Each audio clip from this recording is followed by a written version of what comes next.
a song you could sing forever.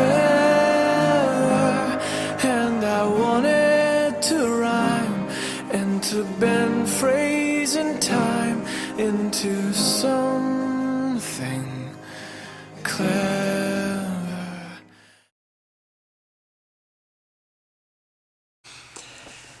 Hello. I've been debating about putting this video together because I'm not quite sure what I'm going to say. Actually, I'd like to elaborate. There's the word elaborate on what I was trying to say with my video, Christianity with a C, as in comfort, because this is another video I made where I didn't really listen to it until I got home from work. And then I listened to it and I'm like, wow, you know, I know what I'm trying to say, but I don't think I say it. I'm talking about how Christianity is comforting. It's a comforting thing. It comforts and reassures people so they're not afraid of death. But at the same time, I'm trying to say that religion is why people are afraid of death. And it's like, wait a minute. What am I trying to say in this video exactly? So I don't like the video, in other words. I haven't deleted it because I think I kind of sort of say what I'm trying to say, but I don't really say it. So here I am trying to put on an addition to that video and hopefully clarify what I was trying to say without completely making it even worse. I think death is a natural thing. I think it's a natural thing that happens when your body can't take it anymore and you die. I don't think it's something that's supposed to be scary. It's a transition. Well, it's not a transition. Yeah, it's a transition from existing to not existing. It's just it's a natural thing. It happens to every single living thing on the planet. It's as natural as birth. You can't have there cannot be birth without death. You know, we fear it because Christianity and religions like Christianity have put so many bad implications to it. They've piled on all these things, and even though Christianity, you know, it's there comforting you, well, you know, it's not really the end. You're just passing over and you're going to see all your loved ones again, and it's going to be a big happy reunion. That's, of course, if you jump through all our hoops. You know, on one hand it does that. On the other hand, it's basically telling you all the time that you have to you know, toe the line, and if you fuck up even a little bit, there's risk that you will burn forever in hell, and you know, and you might not be a real Christian. You think you might be a Christian, but you might not be a real Christian if you don't speak in tongues, or if you haven't had baptism, or if you haven't jumped through this hoop or that hoop. So on one hand it's comforting you, but it's like there's a price to pay for that comfort that it gives you. There's this price that you have to constantly pay to have the reassurance that you are saved. You know, technically the Christianity that I was raised with, that I knew, you didn't have to continuously jump through hoops and stuff. It's like you ask Jesus into your heart, that's it. That's it. Not by works are ye saved. It's by grace, the grace of God. I'm not quoting it word for word, but that was the gist of it. And that was the brand of Christianity I was raised on. It didn't matter if you were baptized or not. Nothing, no amount of man-made rituals had any significance whatsoever. The only thing that was required was that you acknowledge that Jesus is Lord, that Jesus is the Son of God, ask him into your heart, and really want him when you ask. You know, you can't just do lip service. You have to really want him in your heart, and that's it. Understanding that you're still going to sin because, you know, you're still a human being, but now you are absolved of your sin as long as you repent. there was always a fear, well, what if I die before I repent? What if there are still some sins that I've committed and I haven't repented and I die? There's always that question. There's always that worry. So while there's the comfort and reassurance that I'm not going to just cease to exist or go to hell, I'm going to be saved and see my dad again, etc., etc., there's still that worry in the back of my mind that, maybe I haven't asked God to forgive all of my sins. Maybe there's a new one. Maybe I just had a thought. It wasn't supposed to be wasn't a good thought. Maybe I need to be like in a constant state of apologizing to God just to cover my bases.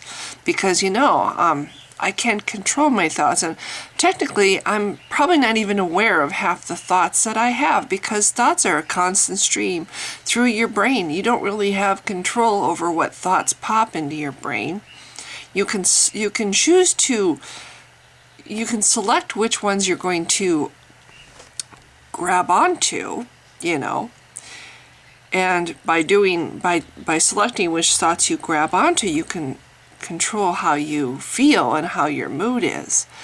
But the steady stream of thoughts that that go through your brain, you can't control them. So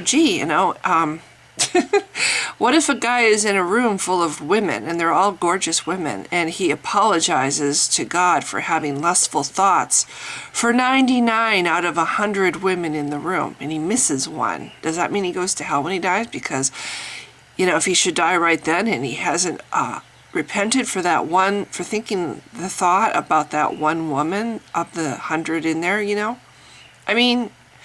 So yes, to me, it's like Christianity puts fear of punishment into your head. Death no longer is an escape route from pain, or when you're just tired, your body's tired, your mind is tired, you're ready to slip away because you've lived a full life, and it's just the peaceful sleep that comes at the end. It ceases to be that. It becomes what religion paints it out to be. Well, there's door number 1 and door number 2, and if you jump through all the right hoops, you might get to go through door number 2, but if you weren't sincere enough, or if you didn't repent hard enough, or if you didn't have awareness of sin enough, could be you end up going into door number 2 and burning forever in hell, and so you're afraid of death. Christianity tries to comfort you, but at the same time it kindles the flames of fear. And that's what I think is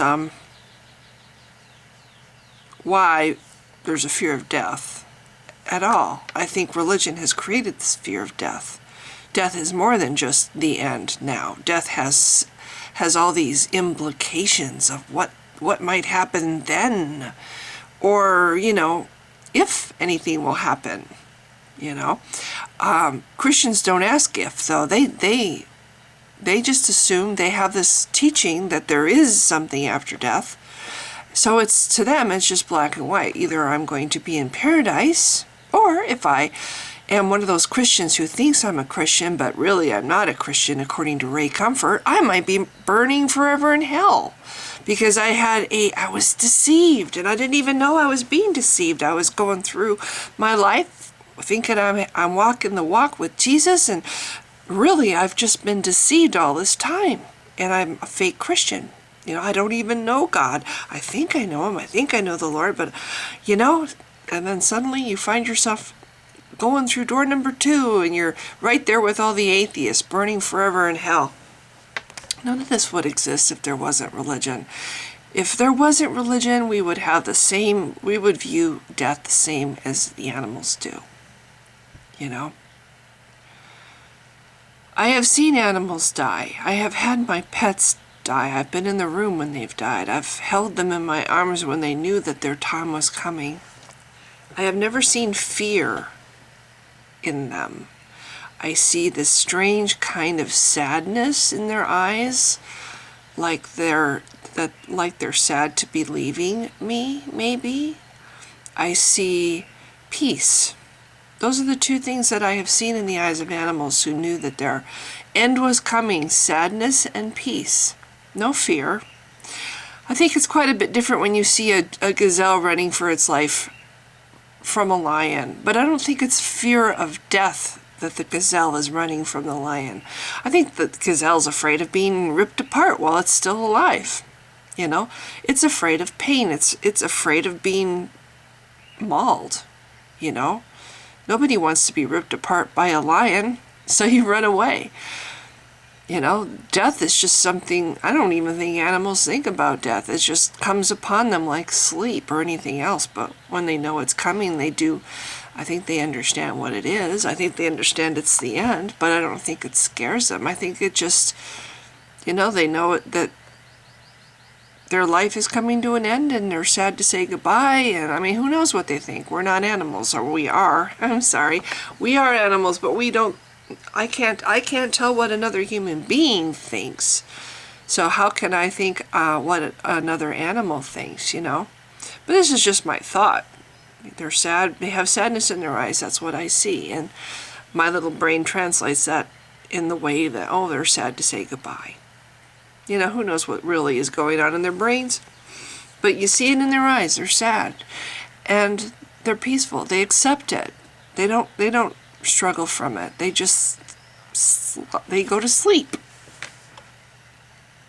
I wish it was that way for humans. I wish humans could have that same kind of acceptance and peace. You know, of course there's going to be sadness. There's people you don't want to say goodbye to. There's faces you want to keep being able to see, and voices you want to keep being able to hear, but you don't have a choice. Death is just a fact of life. It happens.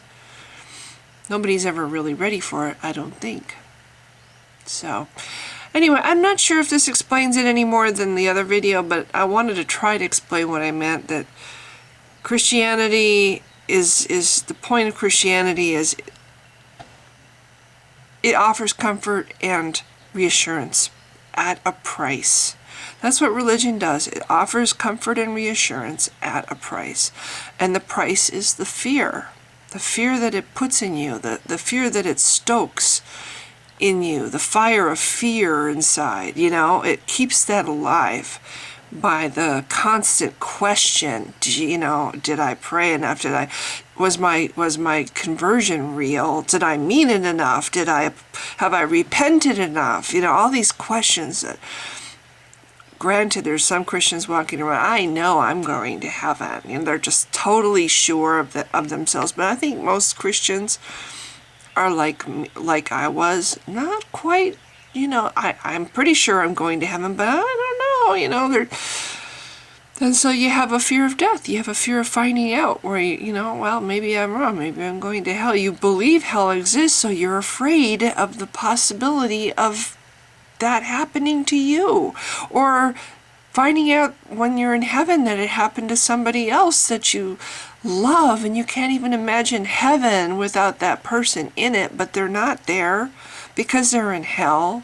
So you also carry around the fear of other people and the destinations that the people you love have in store for them. So there's more fear. You're not just afraid for yourself, you're afraid for those other people.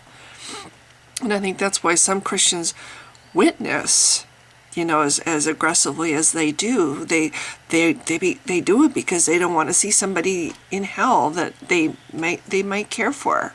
So they think of it as a caring gesture when they witness. You know, they think that they're being a caring, compassionate human being when they witness, when in fact it's just a very arrogant thing to do, and intrusive and rude.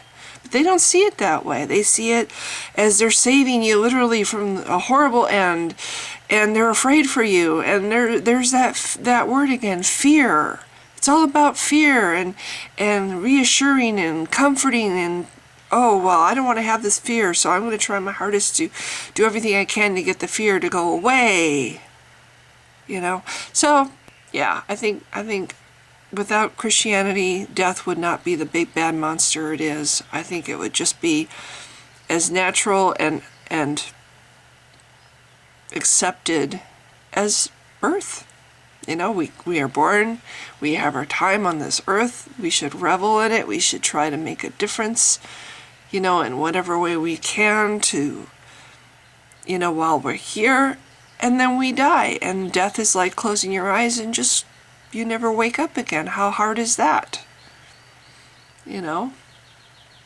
So, the older I get, the less I fear death. The older I get, the more I see how it is just a friend that's waiting for me for the day that I just can't stand getting older anymore. Because I'll tell you what, getting old is hard. It is hard. It's, you know, your brain still remembers when you can run up and down the stairs, and now it's like, geez, I hope I can get down these stairs without my knee buckling, because my knee is so bad right now. Okay, so that's it. I hope I've clarified the other video, which needed to be clarified. If you've been watching, thank you. Bye.